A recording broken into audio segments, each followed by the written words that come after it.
नमस्कार, जय सिया राम। बहुत सारे ऐसे लोग हैं जिनको रात में सोने में बड़ी दिक्कत होती है, रात में नींद नहीं आती है, बड़ी डिस्टर्बेंस बहुत होता है, बार-बार जगते हैं और सुबह सुबह जब उठते हैं तो ऐसा लगता है कि रात में सोए ही नहीं, वो ऊर्जा ही नहीं दिखती है। ये ऐसा लगता है कि कहीं न कहीं कुछ उलझन है और उसी उसी एनर्जी को लेके वो पूरा दिन भर जूझते रहते हैं और समस्या रहती है कि रात में नींद नहीं आ रही। असल में क्या होता है कि बहुत सारे लोगों का चंद्रमा कमज़ोर होता है, चंद्रमा कमज़ोर होने के कारण भी लोगों को नींद नहीं आती है।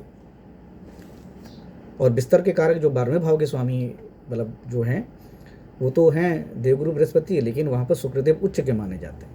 तो ये कहा भी जाता है कि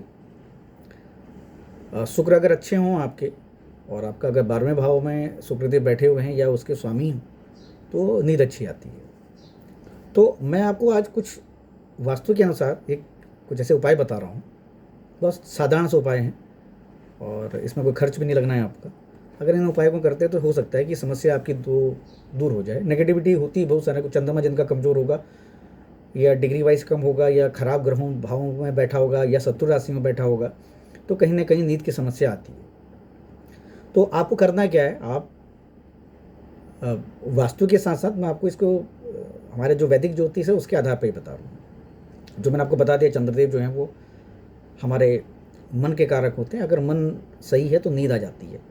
और शुक्र जो हैं वो 12वें भाव में उच्च के होते हैं और वो हमारे सैया सुख का है, हमारे नींद का है, हमारे पत्नी के बीच के रिश्तों का है। बहुत सारे कारक तत्व हैं, लेकिन हम सोने की बात कर रहे हैं, मैं उसी से ही जुड़ी चीज़ें आपको बता रहा हूँ। तो इसलिए आपको क्या करना चाहिए कि आप एक काम करें कि एक पैकेट में थोड़ा सा 10-25 ग्राम 50 ग्राम के आसपास नमक रख लें। और अगर ये नमक जो ढेले वाला नमक मिलता है बाज़ार में, पिसा हुआ नहीं, ब्रांडेड कंपनी का नहीं, जो एक खुले बाज़ार में आप देखेंगे परचून की दुकान में आपको मिल जाएगा खुला नमक, वो नमक अगर आपको मिल जाता तो बहुत अच्छी बात है। तो उसको आप क्या करें कि सोने से पहले तकिए में रख लें। और तकिए में रखने जब आप सोने बिस्तर में जाएँ, सोने के लिए जाएँ, तो अपने इष्ट का या चंद्रदेव का या शुक्रदेव का स्मरण करें और उसके बाद उस नमक को अपने तकिए के नीचे रख दें।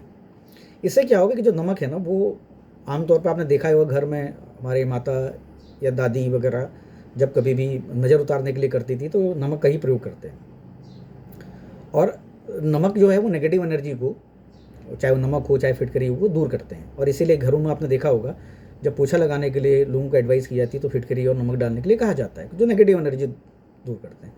अब ज्योतिष के आधार पर भी ये है कि जो नमक है वो शुक्रदेव एक तरह से प्रतीक माना जाता है, चंद्रदेव का भी माना जाता है, क्योंकि चंद्रदेव दूसरे नंबर के भाव के में उच्च होते हैं। जो खाने का भाव है, हमारे टेस्ट का भाव है, शुक्रदेव उसके स्वामी हैं। जितने प्रकार के रस हैं, जितने प्रकार के टेस्ट हैं, वो शुक्रदेव के अंडर में आते हैं। तो ये दोनों का कॉम्बिनेशन है। तो आपको क्या करना है, वो नमक के जो पैकेट आगे बनाया है आपने, उसको आप नीचे रख दें, उसके तकिए के नीचे रख दें और उसके बाद उसको 11 शुक्रवार को करें आप। तो देखिएगा आपको फ़ायदा होगा उससे। और जो नेगेटिविटी है, जो आपको नींद नहीं आ रही, उसकी समस्या आपकी ख़त्म होगी। जैसे बहुत सारे लोगों को क्या होता है कि सपने, बहुत अलग अलग तरह के सपने आते हैं, सपने देखते हैं, बार बार सपने आते रहते हैं उनको, तो उसकी वजह से उनको लगता है कि नींद नहीं है। तो वो सपने, जो खराब सपने हैं, उनके आना बंद हो जाएगा। और इस चीज़ को आप 11 शुक्रवार को करें, इस उपाय को 11 बार करें। ये भी आप कर सकते हैं कि उस नमक को आप रोज़ एक, जैसे आपने शुक्रवार की रात में आपने प्रयोग किया, शनिवार को सुबह जाके उस नमक को आप कहीं प्रवाहित कर दें। अगर आप कहीं दूर नहीं जा सकते हैं तो उस नमक को आप, अगर वो आपका पिसा हुआ नमक है, पाउडर वाला नमक है, तो उस नमक को आप अपने घर के सिंक में या कहीं आसपास कहीं नल हो वहाँ पर भी आप डाल सकते हैं, या कोई नदी हो वहाँ पर भी डाल सकते हैं।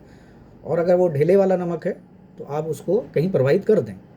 तो आप इसको भी कर सकते हैं कि 11 बार इस नमक का प्रयोग करें आप 11 बार, अगर 11 शुक्रवार को। तो देखें, जो आपकी ये सोने की समस्या है, जो ज़्यादा सपने आने की समस्या है, ये धीरे धीरे कम होगी और आपको प्रभाव मिल रहा है। एक बार प्रभाव से आपको समझ में आ जाएगा कि क्या, किस प्रकार की आपको रिजल्ट मिल रहे हैं। आप इस प्रकार से आप कर सकते हैं। आप सोने से पहले मंत्रों का प्रयोग कर सकते हैं। तो आप देखिएगा आपको ये, इससे ज़रूर राहत मिलेगी। एक बार करके देखिए आप, आपको फ़ायदा ज़रूर मिलेगा। और कम से कम एक बार तो, 2 बार, 3 बार करनी चाहिए प्रक्रिया। और इसमें तो 11 बार के लिए 11 बार आप करेंगे तो आपको फ़ायदा दिखेगा इससे। तो वास्तु उपाय में अगली बार एक और किसी नए उपाय को लेकर आपके सामने फिर उपस्थित होंगे। तब तक के लिए नमस्कार, जय सिया राम।